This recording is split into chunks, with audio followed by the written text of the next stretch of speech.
Morning guys. Chapter cash flow statement हम question number 11 तक solve कर चुके हैं। स्टार्ट करते हैं क्वेश्चन नंबर 12 से। ये क्वेश्चन नवंबर 2017 एग्जाम पेपर में आ चुका है। The balance sheet of Harry limited for the year ending 31st March 2017 and 31st March 2016 were summarized as. आपको क्लोजिंग और ओपनिंग बैलेंस शीट दे रखी है। Equity share capital, reserve, P&L account, current liabilities, trade payable, income tax payable, propose dividend, PPE, fixed assets दे रखी है, building, furniture और car, long term investment, current assets में inventory, trade receivable, cash and bank. The profit and loss account for the year ended 31st March 2017 disclosed profit before tax 8,000, income tax 3,000, profit after tax 5,000, proposed dividend 4,000, retained profit 1,000. Further information is available.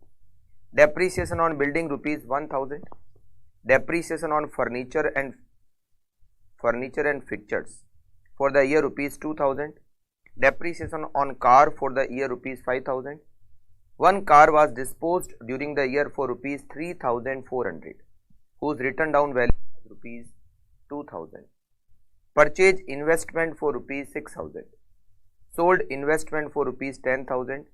These investment cost rupees 2,000. Prepare cash flow statement as per accounting standard 3 using indirect method. चलिए start करते हैं। Cash flow statement Harry limited.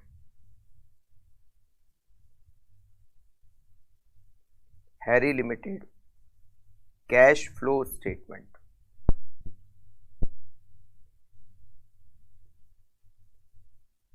For the year ended 31st March 2017।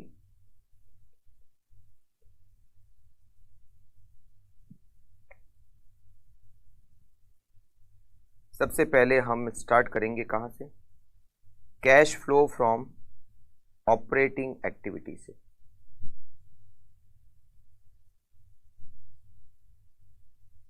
Cash flow from operating activity.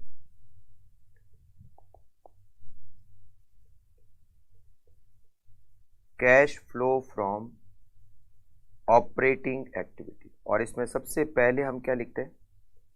Net profit before tax. Net profit before tax. हमें net profit before tax question में दे रखा है। जो balance sheet जहां पर and हो रखी है वहां लिखा हुआ है profit before tax, it is 8,000।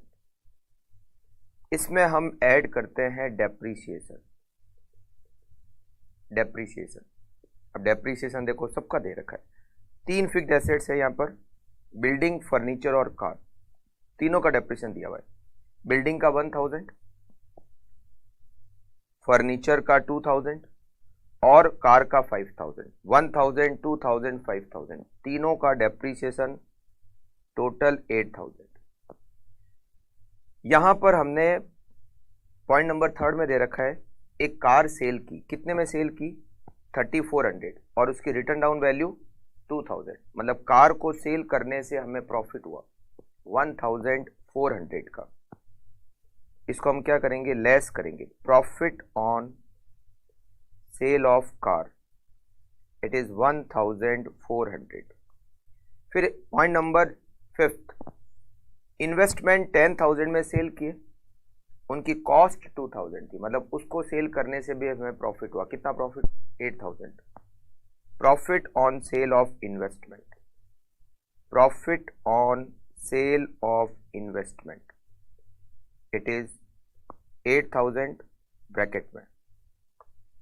और इसके अलावा हम यहां पर क्या लिखते हैं? अगर कोई राइट ऑफ हो रहा है तो यहाँ पर ऐसा कुछ भी नहीं दिख रहा है, ना कुछ इन्फॉर्मेशन दे रखी है जिससे कि पता चले कि कुछ राइट ऑफ हो रहा है। और हम यहाँ पर क्या लिखते हैं, लोन और डिबेंचर का इंटरेस्ट है ही नहीं, हमारे बैलेंस शीट में लोन ही नहीं है, डिबेंचर ही नहीं है, तो उसका इंटरेस्ट नहीं होगा। अच्छा, profit on sale of assets जो थे वो हमने माइनस कर दिए, डेप्रीसिएशन हमने कर दिया।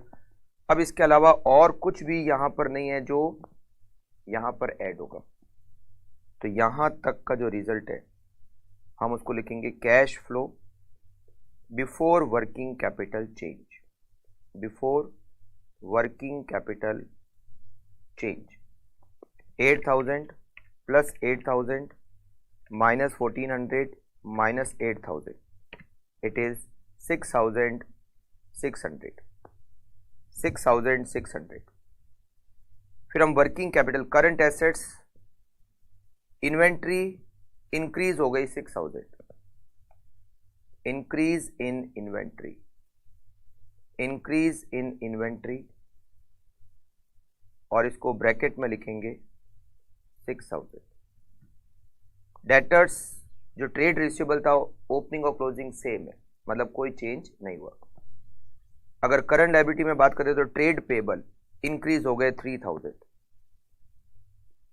Increase in trade payable add करना होगा, increase in trade payable it is 3000।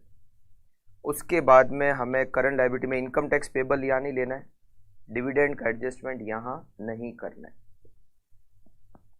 यहां तक का रिजल्ट होगा 3600 cash flow before tax, cash flow before tax. फिर यहां लिखेंगे टैक्स पेड। अब टैक्स पेड कितना किया, तो इसके लिए हम बनाएंगे प्रोविजन फॉर इनकम टैक्स का अकाउंट, प्रोविजन फॉर टैक्स का account. By balance brought down हमें दे रखा है, करंट ईयर में हमने कितना प्रोविजन बनाया वो भी दे रखा है। टू बैंक ये बैलेंसिंग फिगर में हमें मिलेगा, और टू बैलेंस कैरिड डाउन ये हमें दे रखा है।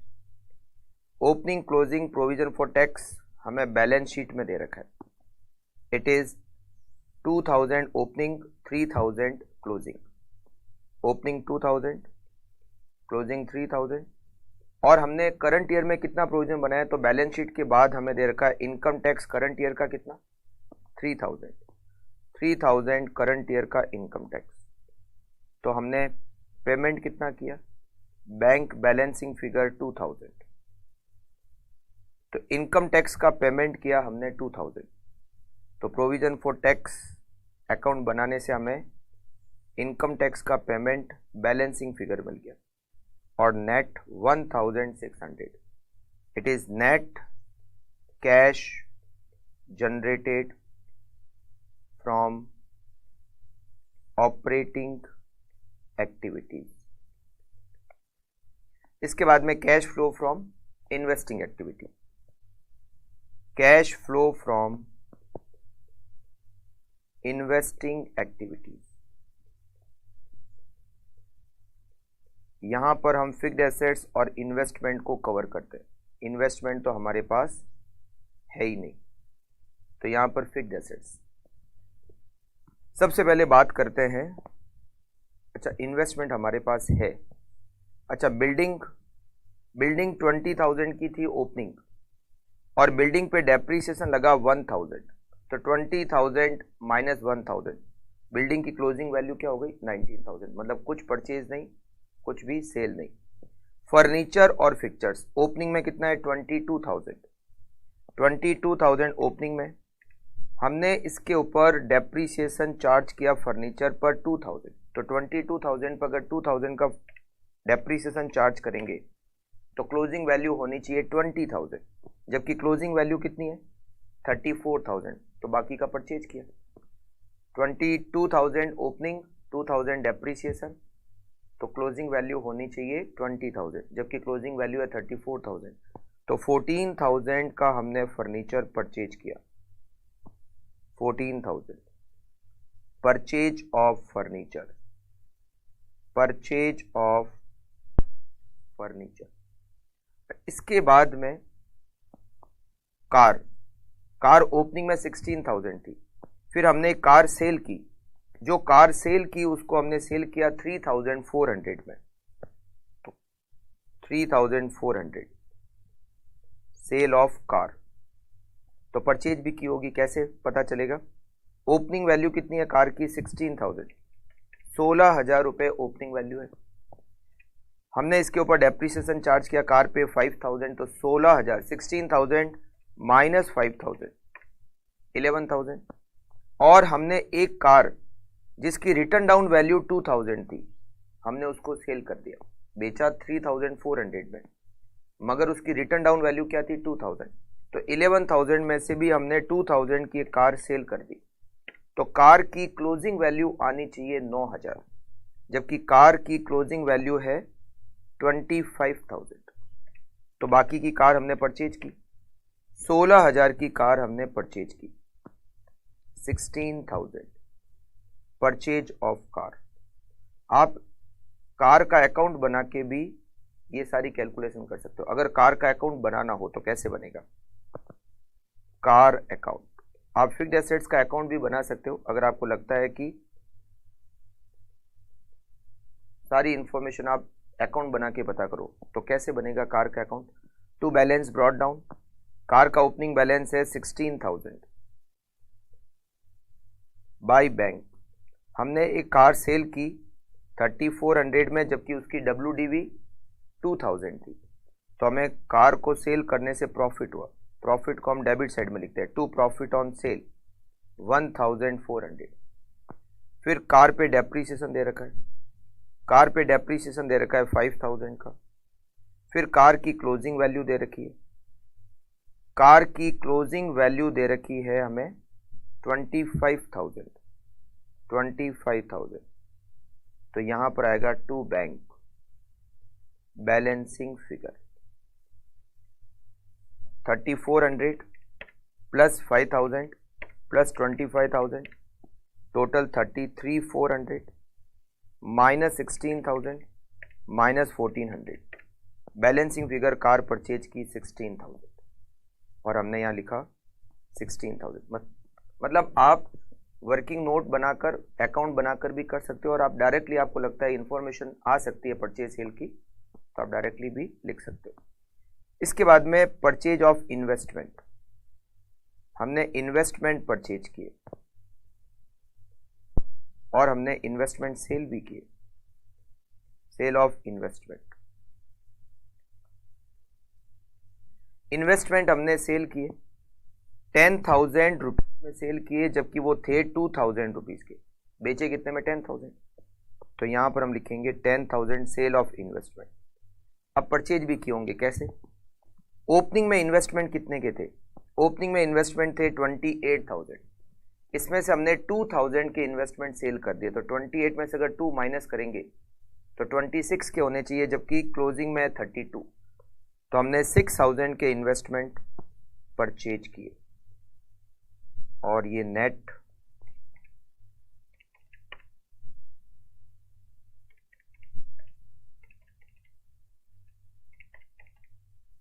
इसका नेट रिजल्ट नेगेटिव है 22,600। Net cash used in investing activity, net cash used in investing activity. इसके बाद में cash flow from financing activity, cash flow from financing activities. Financing activity के बारे में कुछ इंफॉर्मेशन में तो कुछ नहीं दे रखा है, तो स्टार्ट करते हैं लायबिलिटी साइड से। इक्विटी शेयर कैपिटल ओपनिंग में 1 लाख, क्लोजिंग में 120, 20,000 इंक्रीज, मतलब हमने 20,000 के शेयर इशू किए। Issue of share capital 20,000, issue of share capital 20,000। उसके बाद हमें बैलेंस शीट में रिजर्व का तो कुछ नहीं, ट्रेड पेबल नहीं, इनकम, डिविडेंड। डिविडेंड ओपनिंग में कितना था? आउटस्टैंडिंग। डिविडेंड पेबल लिखा हुआ है, प्रपोज डिविडेंड जो भी है, ओपनिंग में कितना? 2,000। हमने ड्यूरिंग द ईयर और डिविडेंड प्रपोज किया, कितना? 4,000। हमने ड्यूरिंग द ईयर 4000 का डिविडेंड, 2000 पहले से बाकी था, 4000 हमने और प्रपोज किया, तो 2000 और 4000 कितना हो गया 6000, और क्लोजिंग में आउटस्टैंडिंग है 4000, मतलब हमने 2000 का डिविडेंड पे कर दिया। ओपनिंग में 2000 का डिविडेंड आउटस्टैंडिंग, 4000 हमने और प्रपोज किया, तो 2000 और 4000 6000, और क्लोजिंग में बच गया 4000। इसका मतलब हमने 2000, आप चाहो तो प्रपोज डिविडेंड का अकाउंट भी बना सकते हो। अगर अकाउंट बनाना है तो कैसे बनेगा, propose dividend account, proposed dividend account by balance brought down, 2000 opening balance by P and L. During the year हमने 4000 का प्रपोज किया, टू बैंक बैलेंसिंग फिगर और to balance carry down, closing balance है 4000, तो to bank balancing figure 2000। Same वैसे ही जैसे provision for tax का अकाउंट बनता है, वैसे ही प्रपोज डिविडेंड का अकाउंट है। तो 2000 का हमने डिविडेंड पे किया, डिविडेंड पेड। इसके अलावा लायबिलिटी साइड में तो कुछ नहीं दिया हुआ है, और एडिशनल इंफॉर्मेशन में भी हमें कुछ नहीं दे रखा है। तो ये हमारी फाइनेंसिंग एक्टिविटी भी कंप्लीट हो गई। It is net 18,000 net cash generated from financing activity, net cash generated from financing activities. अब इन तीनों का नेट करते हैं। Operating, investing, financing. Operating 1600 plus 22,600 minus और 18,000 plus, it is 3,000 net decrease. Opening balance हमें कितना दे रखा है, ओपनिंग बैलेंस हमें यहां पर दे रखा है 17,000। एक्चुअल में एक प्रिंटिंग मिस्टेक है, ये जो यहां पर ट्रेड रिसीवेबल 8,000 है ओपनिंग में, उसकी जगह यहां पे 6,000 है, टाइपिंग मिस्टेक है। ट्रेड रिसीवेबल ओपनिंग में 8,000 की जगह 6,000 है, तो अगर ये 8,000 की जगह 6,000 होगा तो इंक्रीज ट्रेड रिसीवेबल 2,000, यहां पर हम लेंगे increase in trade receivable, increase in trade receivable 2000 bracket में, तो ये 3,600 की जगह 1,600 हो जाएगा, और ये 1,600 प्लस की जगह 400 नेगेटिव हो जाएगा। तो ये 400 नेगेटिव, ये 22,600 नेगेटिव, और ये 18,000 प्लस, तो ये 5,000 नेगेटिव आएगा, 3,000 की जगह 5,000।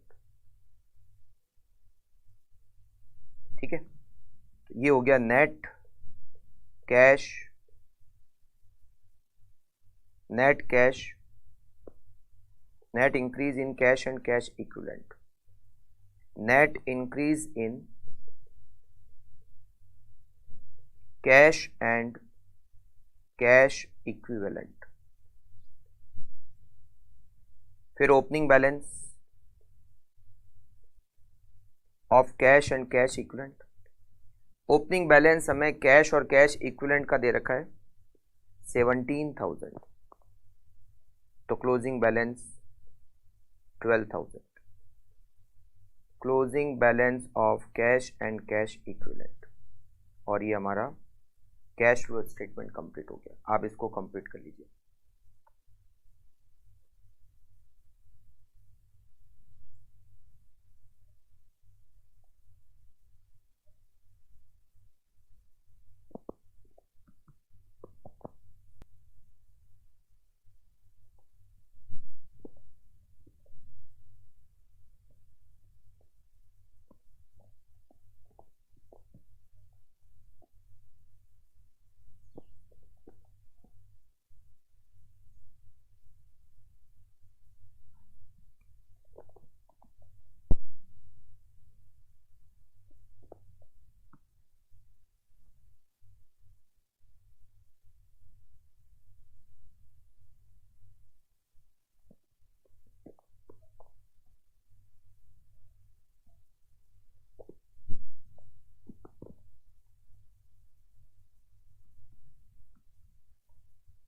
Okay.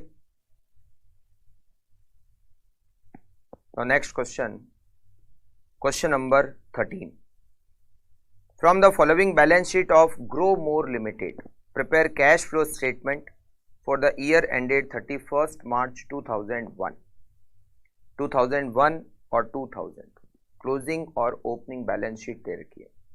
Share holder fund, share capital reserve and surplus, long term borrowing दे रखी है, उसका नोट बना हुआ है। लॉन्ग टर्म बोरोविंग में हमारे पास डिबेंचर है जो ओपनिंग में नहीं थे बट क्लोजिंग में 2 लाख के, मतलब हमने डिबेंचर इशू किए।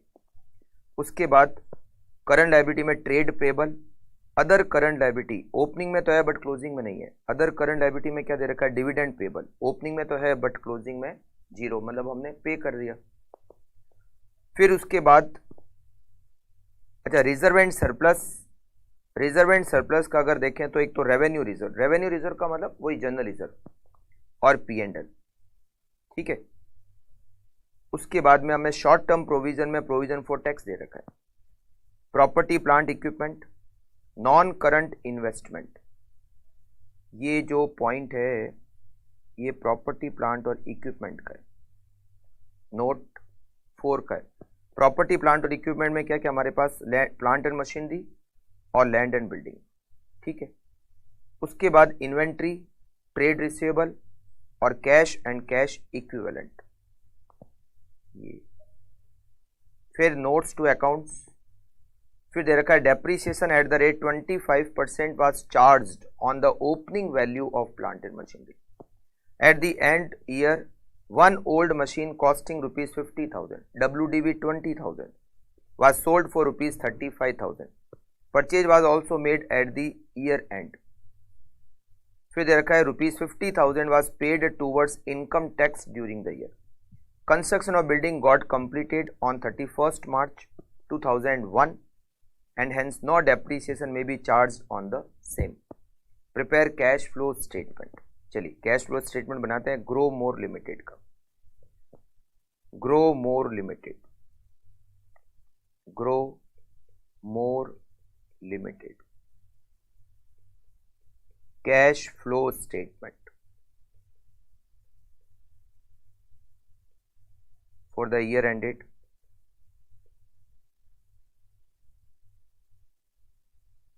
31st March 2001।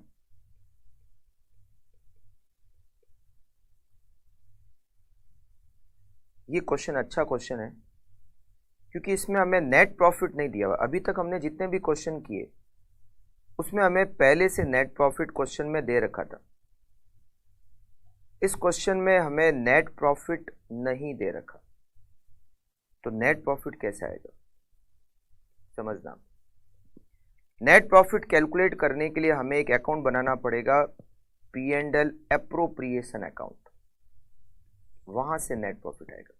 कैसे समझना, देखो P&L का बैलेंस दे रखा है हमें नोट्स टू अकाउंट्स में, ओपनिंग 60,000, क्लोजिंग 1 लाख। तो हम यहां लिखेंगे bye balance brought down. P&L appropriation का ओपनिंग बैलेंस 60,000 और क्लोजिंग बैलेंस 1 लाख है। यहां लिखते हैं to balance carried down 1 lakh, ठीक है। अच्छा यहां पर रेवेन्यू रिजर्व दे रखा है, मतलब जनरल रिजर्व, उसका ओपनिंग बैलेंस दे रखा है 150, क्लोजिंग बैलेंस दे रखा है 2 लाख, मतलब रिजर्व 50,000 से इंक्रीज हो गया। कैसे इंक्रीज हुआ होगा?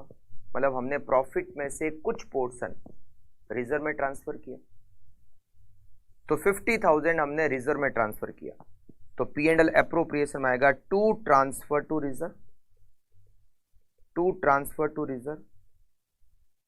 हमने 50,000 रिजर्व में ट्रांसफर किया, तो हम जो P&L स्टेटमेंट बनाते हैं उसका जो नेट प्रॉफिट आता है वो P&L एप्रोप्रिएशन अकाउंट में आता है। P&L एप्रोप्रिएशन अकाउंट का फॉर्मेट ये नहीं होता, बट हम वर्किंग नोट बना रहे हैं तो हम इस फॉर्मेट में ये पता करना चाहते हैं कि हमें नेट प्रॉफिट कितना हुआ। तो यहां पर आएगा by net profit balancing figure, हमें नेट प्रॉफिट बैलेंसिंग फिगर मिल जाएगा। अगर आपको नेट प्रॉफिट नहीं दे रखा है क्वेश्चन में, और ये जो नेट प्रॉफिट आएगा ये आफ्टर टैक्स होगा, क्योंकि टैक्स तो P&L स्टेटमेंट में आ जाता है। 1,50,000, 150 में से हमने 60,000 माइनस किए, मतलब नेट प्रॉफिट इक्वल 90,000। अच्छा, एक और अकाउंट बनाएंगे प्रोविजन फॉर टैक्स का। इस बार टैक्स का प्रोविजन कितना बना वो भी नहीं दे रखा है, तो हम बनाएंगे अकाउंट टैक्स का। By balance brought down by P&L to bank और to balance carry down, correct. Now by balance brought down, tax का ओपनिंग बैलेंस हमें दे रखा है 70,000, closing 1 lakh. Opening 70, closing 1 lakh, और हमने टैक्स का पेमेंट जो किया 50,000 वो दे रखा है पॉइंट नंबर सी में। तो यहां हम लिखेंगे 50,000 टैक्स का पेमेंट। It is total 1,50,000। 150 में से 70 माइनस किया, इसका मतलब हमने ड्यूरिंग द ईयर टैक्स का प्रोविजन कितना बनाया 80,000। तो नेट प्रॉफिट आफ्टर टैक्स 90,000 और हमने टैक्स का प्रोविजन बनाया 80,000। दोनों को अगर ऐड करेंगे तो प्रॉफिट बिफोर टैक्स मिलेगा 1,70,000। तो यहां पर हम लिखेंगे सबसे पहले cash flow from operating activities,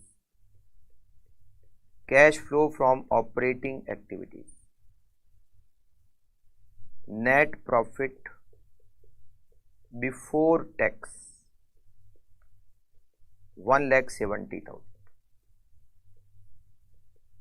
correct. अब हम इसमें क्या लेते हैं, डेप्रीशिएशन लेते हैं। यहां दे रखा है कि दो एसेट है, प्लांट और मशीनरी और लैंड और बिल्डिंग। लैंड और बिल्डिंग पे डेप्रीशिएशन चार्ज नहीं करना है, ऐसा पॉइंट नंबर डी में दे रखा है। तो केवल प्लांट एंड मशीनरी, और यहाँ ए पॉइंट में लिखा हुआ है प्लांट एंड मशीनरी पे भी डेप्रीशिएशन केवल ओपनिंग वैल्यू पे चार्ज करना है। ओपनिंग वैल्यू कितनी है 5 लाख, 5 लाख का 25%, 1,25,000 डेप्रीशिएशन। अगर कोई एसेट सेल करते हैं तो उसका प्रॉफिट लॉस एडजस्ट होता है। पॉइंट नंबर बी में दे रखा है हमने एक ओल्ड मशीन सेल की, उसकी कॉस्ट 50,000, WDV 20,000, और हमने उसको सेल किया 35,000 से। प्रॉफिट किससे कैलकुलेट होता है, WDV से। 20,000 WDV थी, 35,000 में सेल किया, मतलब उसको सेल करने से हमें 15,000 का प्रॉफिट हो गया। Profit on sale of plant, profit on sale of machine 15,000, और ये हमें माइनस करना पड़ेगा, करेक्ट। और यहां पर प्रॉफिट लॉस के अलावा और क्या आता है, डिबेंचर का इंटरेस्ट आता है। मगर डिबेंचर हमने जो इश्यू किए हैं वो at the end of the year किए, तो इंटरेस्ट बना भी नहीं। उसके अलावा हम क्या ऐड करते हैं, अगर कोई कुछ चीज राइट ऑफ कर रहे हैं तो preliminary expenses right of, goodwill right of, ऐसा कुछ इस क्वेश्चन में है नहीं। उसके अलावा क्या आता है, इनकम ऑन इन्वेस्टमेंट। इन्वेस्टमेंट है तो सही हमारे पास, मगर उसकी इनकम के बारे में कुछ दिया हुआ नहीं है। चलिए यहां तक का result 1,70,000 plus 125 minus 15,000, 2,80,000। Cash flow before working capital change, working capital change. अब हम करंट एसेट्स और करंट लायबिलिटी का एडजस्टमेंट देखते हैं। स्टॉक इंक्रीज हो गया 2 लाख, 2 लाख से इंक्रीज हो गया, इंक्रीज इन इन्वेंट्री, ठीक है। उसके बाद में ट्रेड रिसीवेबल डिक्रीज हो गए 2 लाख से, ऐड हो जाएंगे। Decrease in trade receivable, trade receivable. उसके बाद फिर कैश और कैश इक्विवेलेंट तो लेना नहीं है। ट्रेड पेबल डिक्रीज हो गए 1,20,000 ब्रैकेट में। Decrease in trade, decrease in trade payable 1,20,000। Other current liability में क्या दे रखा है, डिविडेंड, डिविडेंड का एडजस्टमेंट यहाँ ऑपरेटिंग में नहीं होगा, और प्रोविजन फॉर टैक्स का भी एडजस्टमेंट यहाँ नहीं होगा। तो यहाँ तक का result 280 minus 2 lakh plus 2 lakh minus 120, it is 1,60,000. Cash flow before tax, cash flow before tax, it is 160. फिर हम लिखेंगे टैक्स पेड, कितना टैक्स पे किया था? 50,000, 50,000 हमने टैक्स पे किया, it is 1,10,000 net.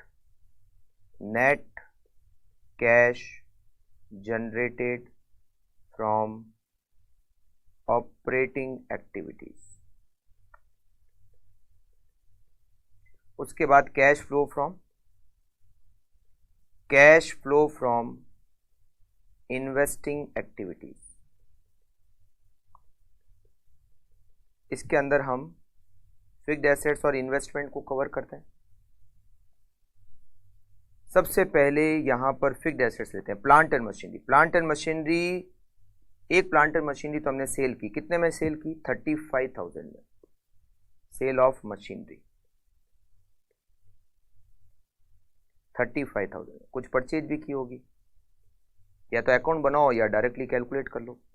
Plant and machinery opening में कितनी थी? 5 लाख, 5 लाख ओपनिंग में, माइनस जो प्लांट एंड मशीनरी सेल की उसकी WDV 20,000 थी, तो 5 लाख में से 20,000 माइनस किए, रिमेनिंग होना चाहिए 480। फिर हमने 1,25,000 डेप्रिसिएशन चार्ज कर दिया, रिमेनिंग बैलेंस होना चाहिए 355, जबकि रिमेनिंग बैलेंस कितना है? 7 लाख, माइनस 7 लाख, मतलब हमने 3,45,000 की मशीन परचेज की, 3,45,000 purchase of plant and machinery, purchase of plant and machinery, it is 345। उसके बाद में लैंड और बिल्डिंग, लैंड और बिल्डिंग पे डेप्रिसिएशन है नहीं, कुछ सेल हो नहीं रखा है। ओपनिंग 4 लाख, क्लोजिंग 6 लाख, मतलब हमने 2 लाख रुपीज कंस्ट्रक्शन में और खर्च किए।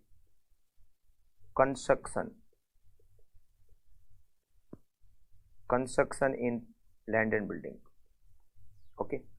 अच्छा, इसके बाद में हम लेते हैं इन्वेस्टमेंट। इन्वेस्टमेंट हमें बैलेंस शीट में दे रखे हैं नॉन करंट इन्वेस्टमेंट, ओपनिंग में निल और क्लोजिंग में 1 लाख दे रखे हैं, मतलब हमने during the year investment purchase किए, 1 लाख रुपीज के इन्वेस्टमेंट परचेज किए। Purchase of investment,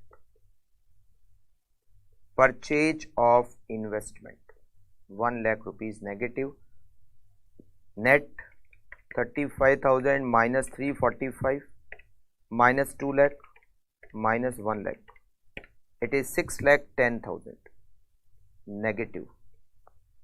net cash used in investing activities, net cash used in investing activities. उसके बाद cash flow from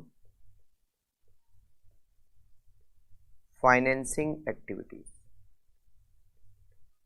cash flow from financing activities. Financing activity में हम देखते हैं liability side, share capital opening में 8, closing में 10, कुछ दे नहीं रखा है, मतलब हमने शेयर इशू किए 2 लाख रुपीज के। Issue of share capital 2 lakh, issue of share capital 2 lakh. Then फिर हमें दे रखा है लॉन्ग टर्म बोरोविंग, ये डिबेंचर है 2 लाख के, वो हमने इश्यू किए, ओपनिंग में निल, क्लोजिंग में 2 lakh, 2 lakh debenture issued, debenture issued. Then फिर यहां पर हमें ये जो अदर करंट लायबिलिटी में डिविडेंड पेबल दे रखा है, ओपनिंग में दे रखा है 1 लाख रुपए, ठीक है, ओपनिंग में 1 लाख रुपीज का दे रखा है और क्लोजिंग में 0 दे रखा है, मतलब हमने इसका पेमेंट कर दिया ड्यूरिंग द ईयर डिविडेंड का, और ड्यूरिंग द ईयर मतलब करंट ईयर का कुछ डिविडेंड नहीं है, केवल ओपनिंग का डिविडेंड दे रखा है और डिविडेंड के बारे में कहीं कोई डिटेल नहीं है। ओपनिंग में दे रखा है 1 लाख का डिविडेंड आउटस्टैंडिंग और क्लोजिंग में 0 दे रखा है, और ड्यूरिंग द ईयर का कोई डिविडेंड नहीं दे रखा। मतलब ये जो ओपनिंग का डिविडेंड था वो ड्यूरिंग द ईयर हमने पे कर दिया, 1 लाख रुपीज का डिविडेंड हमने पे कर दिया, 1 लाख का डिविडेंड हमने पे कर दिया। लिखेंगे डिविडेंड पेड 1 लाख,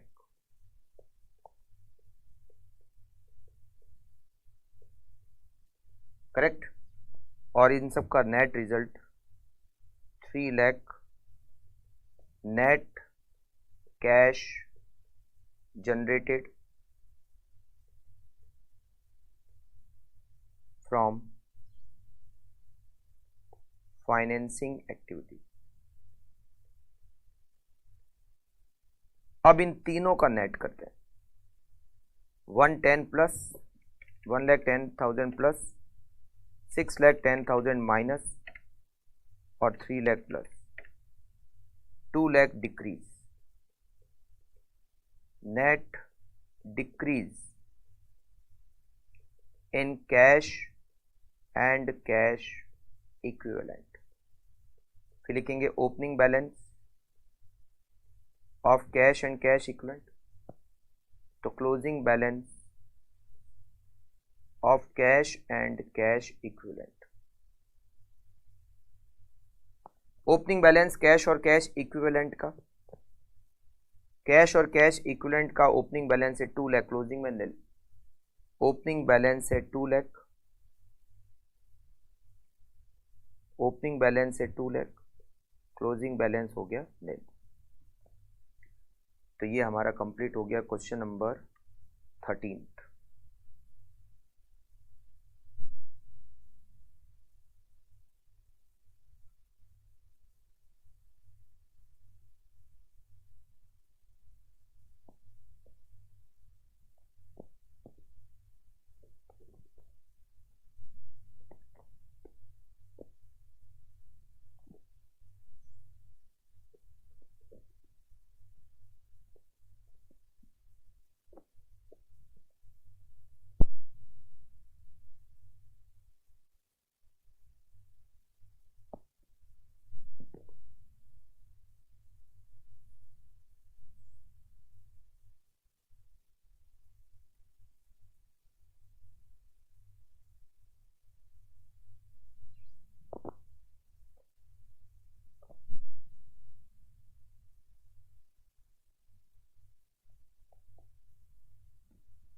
और आज की क्लास को भी हम यहीं पर दी एंड करते हैं। मिलते हैं नेक्स्ट क्लास में। Okay, thank you, bye bye.